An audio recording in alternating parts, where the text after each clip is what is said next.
ക്രിസ്തുവിൽ സ്നേഹമുള്ള പ്രിയ സഹോദരി സഹോദരന്മാരെ, ക്രിസ്മസ് ദിനത്തിൻ്റെ എല്ലാവിധ പ്രാർത്ഥനാശംസകളും ഹൃദയപൂർവ്വം നേർന്നുകൊള്ളുന്നു. വചനധ്യാനത്തിലേക്ക് നിങ്ങളേവരെയും സ്വാഗതം ചെയ്യുന്നു.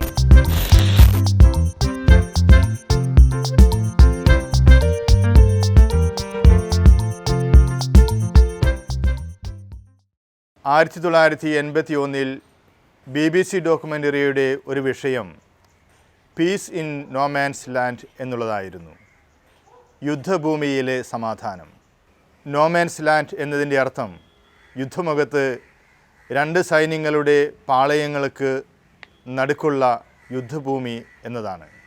ഒന്നാം ലോക മഹായുദ്ധകാലത്ത് 1914 ക്രിസ്മസ് രാവിൽ ഒരു നോ മാൻസ് ലാൻഡിൽ നടന്ന വളരെ മനോഹരമായ ക്രിസ്മസ് ആഘോഷത്തെക്കുറിച്ചാണ് ഈ ഡോക്യുമെൻ്ററി പറയുന്നത്. വടക്കൻ ഫ്രാൻസിലെ ലാ ഷപ്പൽ ദർമന്തിയേർ എന്ന പട്ടണത്തിന് പുറത്ത് പാളയമടിച്ചിരുന്ന ബ്രിട്ടീഷ് ജർമ്മൻ സൈനികരുടെ ഇടയിൽ നടന്ന ആശ്ചര്യകരമായ ഒരു ക്രിസ്മസിനെ കുറിച്ച് തന്നെയാണ് അവിടെ BBC ഡോക്യുമെൻ്ററിയിൽ പറയുന്നത്. ബ്രിട്ടീഷ് ഹൈക്കമാൻഡർക്ക് ഒരു വിജിലൻസ് റിപ്പോർട്ട് വരുന്നു.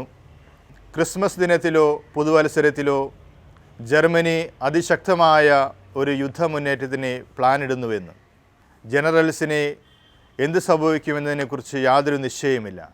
അങ്ങനെയിരിക്കെയാണ് ആ ക്രിസ്മസ് രാവിൽ അവരെയെല്ലാം ആശ്ചര്യപ്പെടുത്തിക്കൊണ്ട് ജർമ്മൻ പാളയത്തിൽ നിന്നും ലൈറ്റുകൾ മുകളിലേക്ക് മിന്നാൻ തുടങ്ങി.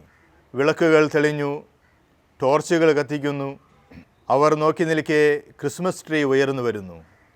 രാത്രിയുടെ ഭീകരമായ നിശബ്ദതയെ ഭേദിച്ചുകൊണ്ട് ജർമ്മൻ പാളയത്തിൽ നിന്നും ക്രിസ്മസ് ഗീതം ഉയരാൻ തുടങ്ങി. സ്റ്റില്ലെ നാക്ട് ഹൈലിഗെ നാക്ട്. അല്പം പകച്ചുപോയെങ്കിലും പിന്നീട് ബ്രിട്ടീഷ് ക്യാമ്പിൽ നിന്നും ദ ഫസ്റ്റ് നോയൽ എന്ന ക്രിസ്മസ് ഗീതം ഉയരാൻ തുടങ്ങി. ആ പാട്ട് പാടി കഴിയുമ്പോൾ ജർമ്മൻ പാളയത്തിൽ നിന്നും വലിയ കയ്യടി ഉയർന്നു. വീണ്ടും അവർ ഏറ്റുപാടുന്നു. പിന്നീട് അവിടെ നടന്നത് വളരെ അത്ഭുതകരമായ സംഭവ വികാസങ്ങളായിരുന്നു. രണ്ട് സൈന്യങ്ങളും അവരുടെ ട്രെഞ്ചുകളിൽ നിന്നും പുറത്തേക്ക് വരുന്നു.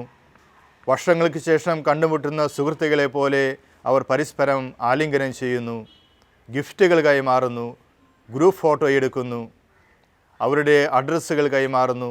യുദ്ധത്തിന് ശേഷം നമുക്ക് വീണ്ടും കാണാം എന്ന് അവർ വാഗ്ദാനം ചെയ്യുന്നു. ഇപ്രകാരം ആ യുദ്ധഭൂമി സന്തോഷത്തിൻ്റെയും സംഗീതത്തിൻ്റെയും ക്രിസ്തുമസ് രാവാക്കി അവർ മാറ്റി. ക്രിസ്മസ് കഴിഞ്ഞു. വീണ്ടും ആ നോ മാൻസ് ലാൻഡ് ഒരു യുദ്ധക്കളമായി മാറി. നൂറുകണക്കിന് സൈനികർ രണ്ട് ഭാഗങ്ങളിലും മരിച്ചു വീണു. എങ്കിലും അന്നത്തെ ആ ക്രിസ്മസ് ആഘോഷത്തെക്കുറിച്ച് ചിന്തിക്കുമ്പോൾ യുദ്ധത്തിൻ്റെ ഭീകരതയിൽ ഇരുളടഞ്ഞ മനുഷ്യരുടെ സ്വപ്നങ്ങൾക്ക് മുകളിൽ തെളിയുന്ന പ്രത്യാശയുടെ കിരണമായിരുന്നു ആ ക്രിസ്മസ് എന്ന് നമ്മൾക്ക് മനസ്സിലാക്കാൻ സാധിക്കും. ക്രിസ്മസിൻ്റെ ഏറ്റവും മനോഹരമായ സന്ദേശം ഇതുതന്നെയാണ്: കം ഔട്ട് ഓഫ് ട്രെഞ്ചസ്. നമ്മുടേതായ എല്ലാ ദുരിതങ്ങളിൽ നിന്നും, നമ്മുടേതായ ആകുലതകളിൽ നിന്നും, ശത്രുതാ മനോഭാവത്തിൽ നിന്നുമൊക്കെ നമ്മൾ പുറത്തേക്ക് വരിക. നമ്മുടെ ജീവിതത്തിൽ പുതിയ പ്രത്യാശയുടെ കിരണങ്ങൾ നിറയ്ക്കുവാൻ ക്രിസ്മസിനാകും. നമ്മൾ ബൈബിളിലേക്ക് തിരിഞ്ഞു നോക്കുമ്പോൾ യേശുവിൻ്റെ ജനനം നമ്മൾ ഇന്ന് കാണുന്നത് പോലെ മനോഹരമായ ഒരു ആഘോഷമായിട്ടല്ല കാണുക. ഇന്ന് ഒരു ശിശുവിൻ്റെ ജനനം ഇത്രയേറെ കൊട്ടിയാഘോഷിക്കപ്പെടുമ്പോൾ, നമ്മുടെ ജീവിതത്തിൽ സന്തോഷങ്ങൾ നിറയുമ്പോൾ നമ്മൾ ഓർക്കുക, ക്രിസ്മസ് എന്ന് പറഞ്ഞാൽ അത് ഒരു ഭവനത്തിൻ്റെ അവഗണനയുടെയും ഒറ്റപ്പെടലിൻ്റെയും ദാരിദ്ര്യത്തിൻ്റെയും പട്ടിണിയുടെയും ഒക്കെ ഒരു ഇടമാണെന്ന് നമ്മൾക്ക് മനസ്സിലാക്കാൻ സാധിക്കും. അതുകൊണ്ട് തന്നെയാണ് ക്രിസ്തുവിൻ്റെ ജനനത്തെക്കുറിച്ച് പറയുമ്പോൾ ഇപ്രകാരം പറയുന്നത്: അന്ധകാരത്തിൽ കഴിഞ്ഞിരുന്ന ജനത വലിയൊരു പ്രകാശം കണ്ടുവെന്ന്. നമ്മുടെ ജീവിതത്തിൻ്റെ ഇരുളിലേക്ക് കടന്നു വരുന്ന വലിയ പ്രകാശമാണ് ക്രിസ്മസ്. ഒരു അപ്രമാണിക ഗ്രന്ഥമായ യൂദായുടെ സുവിശേഷത്തിൽ യേശുവിൻ്റെ ജനനത്തെക്കുറിച്ച് വളരെ മനോഹരമായ ഒരു വിവരണമുണ്ട്. ആ വിവരണത്തിൽ യേശുവിൻ്റെ ജനനത്തിൻ്റെ നിമിഷത്തിലേക്കാണ് എല്ലാം കേന്ദ്രീകരിച്ചിരിക്കുക. ഈ പ്രപഞ്ചം മുഴുവനും യേശുവിൻ്റെ ജനനത്തിലേക്ക് ശ്രദ്ധ കൊടുക്കുന്ന ഒരു നിമിഷമായിട്ടാണ് ചിത്രീകരിക്കുക. അവിടെ യൗസപിതാവ് ഒരു വഴിയാത്രികനാണ്. എല്ലാ യാത്രക്കാരെയും പോലെ അയാളും യാത്ര ചെയ്തു പോകുന്നു. എന്നാൽ യേശു ജനിക്കുമ്പോൾ എല്ലാവരുടെയും കണ്ണുകൾ പുൽക്കൂട്ടിലേക്കാണ് തിരിഞ്ഞിരിക്കുന്നത്. ഈ പ്രപഞ്ചം മുഴുവനും പക്ഷിമൃഗാദികൾ എല്ലാം തന്നെ ഒരു നിമിഷം നിശ്ചലമായി നിൽക്കുന്നു. യേശുവിൻ്റെ ജനനത്തിന് ശേഷം വീണ്ടും അവർ യാത്ര തുടരുകയാണ്. പ്രപഞ്ചത്തിലെ എല്ലാ ചലനങ്ങളും അതിൻ്റെ പൂർവ്വസ്ഥിതിയിലാകുന്നു. എന്നാൽ യേശുവിൻ്റെ ജനനത്തിന് ശേഷം അവരുടെ ചലനങ്ങൾക്ക് ഒരു പുതിയ ഉന്മേഷം കടന്നു വന്നതായിട്ടാണ് അവിടെ രേഖപ്പെടുത്തുക. നമ്മൾക്കും പുൽക്കൂട്ടിലേക്ക് നോക്കാം. പുൽക്കൂട്ടിൽ ജാതനാകുന്ന യേശുനാഥൻ നമ്മുടെ ജീവിതത്തിൻ്റെ ചലനങ്ങൾക്ക് പുതിയ ഉന്മേഷം നൽകട്ടെ. കഴിഞ്ഞ ബുധനാഴ്ച പരിശുദ്ധ പിതാവ് ഫ്രാൻസിസ് പാപ്പ തൻ്റെ ജനറൽ ഓഡിയൻസിൽ ക്രിസ്മസ് സന്ദേശം നൽകിയപ്പോൾ അദ്ദേഹം പറഞ്ഞൊരു കാര്യം നമ്മൾ ഉറവിടങ്ങളിലേക്ക് തിരിച്ചു പോകണമെന്നാണ്. 800 വർഷങ്ങൾക്ക് മുമ്പ് 1223 ലോകത്തിൽ ആദ്യമായി അസീസിയിലെ വിശുദ്ധ ഫ്രാൻസിസ് പുൽക്കൂട് നിർമ്മിച്ചതിനെക്കുറിച്ചാണ് അദ്ദേഹം പറയുക.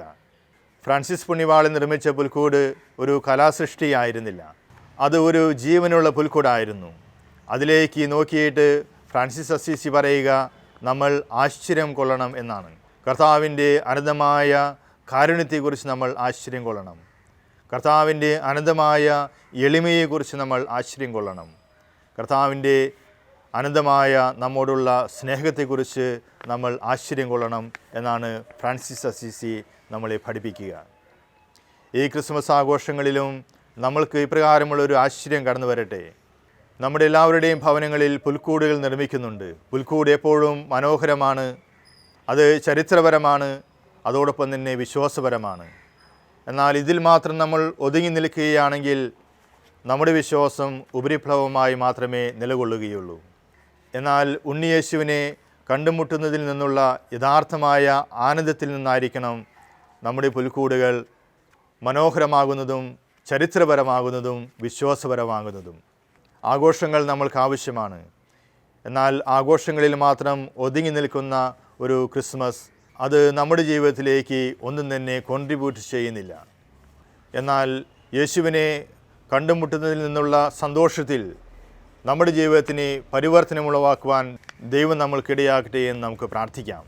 ദൈവത്തിൻ്റെ മനുഷ്യരിലേക്കുള്ള യാത്രയാണ് ക്രിസ്മസ് എന്ന് പറയുന്നത്. നമ്മുടെ ക്രിസ്മസ് പൂർണ്ണമാകുന്നത് നമ്മൾ അപരനിലേക്ക് സ്നേഹത്തിൻ്റെയും കരുതലിൻ്റെയും യാത്ര നടത്തുമ്പോഴാണ്. പി കേശവദേവിൻ്റെ സായാഹ്നചിന്തകൾ എന്ന പുസ്തകത്തിൽ അദ്ദേഹം ഒരു ഹോസ്പിറ്റലിൽ സന്ദർശനം നടത്തിയതിനെക്കുറിച്ച് വിവരിക്കുന്നുണ്ട്. അയാൾ രോഗികളെ സന്ദർശിക്കാൻ ചെല്ലുമ്പോൾ കിടപ്പ് രോഗിയായ ഒരു യുവാവ് ആ ഹോസ്പിറ്റലിലുണ്ട്. വളരെ വിഷമത്തോടു കൂടിയിരിക്കുന്ന ആ മനുഷ്യൻ്റെ അടുത്തേക്ക് അയാൾ നടന്നു ചെന്നു. എന്നിട്ട് കുശലാന്വേഷണം ചോദിച്ചു. നിൻ്റെ കൂടെ ആരുമില്ലേ എന്ന് അന്വേഷിക്കുമ്പോൾ അയാൾ പൊട്ടിക്കരയുകയാണ്. എനിക്ക് ആരുമില്ല, എന്നെ ശുശ്രൂഷിക്കാൻ ആരുമില്ല, എല്ലാവരും എന്നെ വിട്ടുപോയി എന്ന് അയാൾ സങ്കടത്തോടുകൂടി ഈ മനുഷ്യനോട് പറഞ്ഞു. അപ്പോൾ അയാൾ കുറേ സമയം അവൻ്റെ അടുത്തിരുന്ന് അവനോട് സംസാരിച്ചു. അവൻ്റെ പ്രശ്നങ്ങളെക്കുറിച്ചൊക്കെ ചോദിച്ച് മനസ്സിലാക്കി. പോരാ നേരം നഴ്സിനെ വിളിച്ച് അവന് വേണ്ട മരുന്നിൻ്റെ പണവും വീണ്ടും വരാമെന്ന് വാഗ്ദാനം ചെയ്തിട്ട് അയാൾ തിരിച്ചു പോന്നു. അദ്ദേഹം പിന്നീട് പ്രകാരം എഴുതി വയ്ക്കുകയാണ്, ആ യുവാവിന് വേണ്ടത് മരുന്നും ഭക്ഷണവുമായിരുന്നില്ല.